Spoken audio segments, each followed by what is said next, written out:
शिष्टाचार। मेरे पड़ोस में दो बालक रहते हैं, सौरभ और पवन। सौरभ जब भी मेरे पास आता है, पहले हाथ जोड़कर नमस्ते करता है, फिर ताऊजी कहकर मुझसे बात करता है। वह बहुत ही मृदु और शांत स्वर में बात करता है।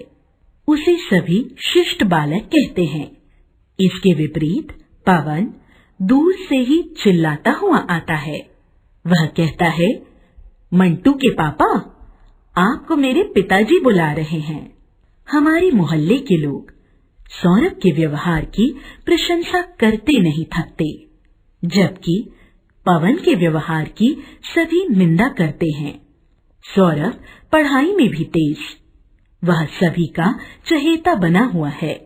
दूसरे शब्दों में कहें तो सौरभ शिष्ट है, जबकि पवन अशिष्ट है। मनुष्य एक सामाजिक प्राणी है। मनुष्य को सुचारू ढंग से चलाने के लिए सभी नागरिकों को शिष्टाचार का पालन करना चाहिए। शिष्टाचार के नियमों का पालन करने से समाज में अनुशासन बना रहता है। आइए हम शिष्टाचार के नियमों के बारे में जानें। शिष्टाचार का पहला नियम है विनम्रता। हमारी वाणी में, हमारे व्यवहार में विनम्रता घुली होनी चाहिए। किसी के बुलाने पर आदर सहित उत्तर देना चाहिए, जैसे जी हाँ, जी नहीं।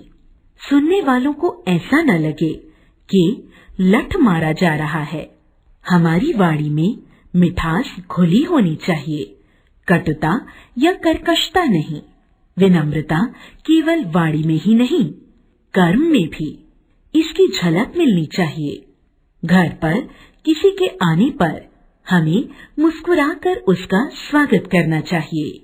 महिलाओं के प्रति विशेष विनम्रता बरती जानी चाहिए। बस या रेलगाड़ी में यात्रा करते समय महिलाओं या अपंगों को सीट दे देनी चाहिए।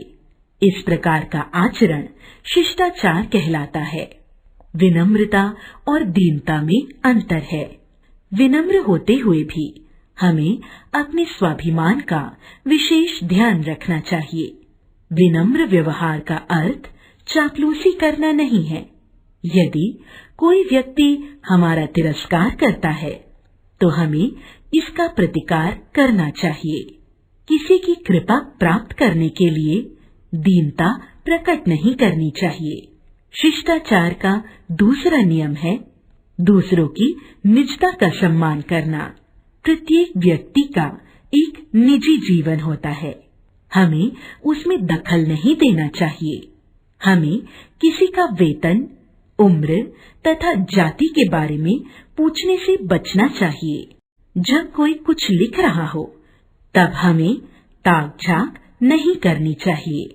किसी दफ्तर में रखी चीजों को उलटना पुलटना अशिष्टता मानी जाती है।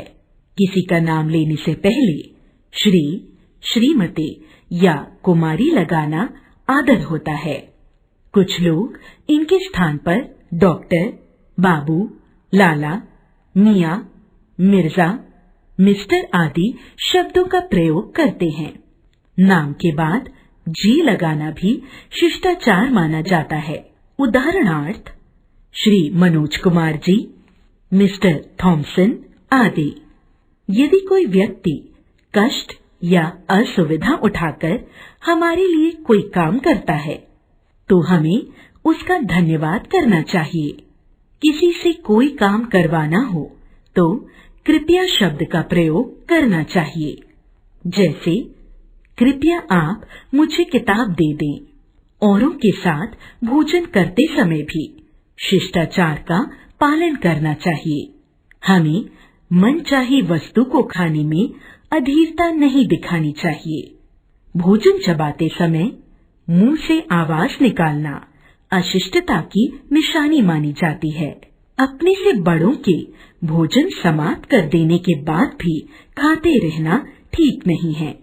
अतिथि की रुचि का भोजन बनवाना तथा खिलाना चाहिए। शिष्टाचार का तीसरा नियम है अनुशासन का पालन करना। समाज के सुचारू संचालन के लिए अनुशासन के नियमों का पालन करना आवश्यक है। धार्मिक स्थलों पर वहाँ के नियमों का ध्यान रखना चाहिए। किसी सभा में श्रोता के रूप में बैठकर शांत और अनुशासित रहना चाहिए। सभा में हुल्लड़ मचाना अशिष्टता की निशानी है। हर जगह समय पर पहुंचना चाहिए। देर करने से काम बिगड़ सकता है। हमें अनुशासन के सामान्य नियमों का ज्ञान होना चाहिए। जहाँ भीड़ हो वहाँ पंक्तिबद्ध होकर काम करना या करवाना चाहिए। राष्ट्रगान गाए जाते समय सावधानी की मुद्रा में खड़े रहना चाहिए। किसी दफ्तर या स्कूल में कुर्सी पर पैर फैलाकर नहीं बैठना चाहिए। दूसरों की उपस्थिति में अपने मनमाने व्यवहार पर संयम रखना चाहिए। संक्षेप में हम कह सकते हैं कि शिष्टाचार वह व्यवहार है जिसके करने पर दूसरों को प्रसन्नता होती है। इसके विपरीत दूसरों को तंग किए जाने वाला व्यवहार अशिष्टता की श्रेणी में आता है। हमें शिष्टाचार का सर्वत्र पालन करना चाहिए। ऐसा व्यवहार ही सभ्यता की निशानी है।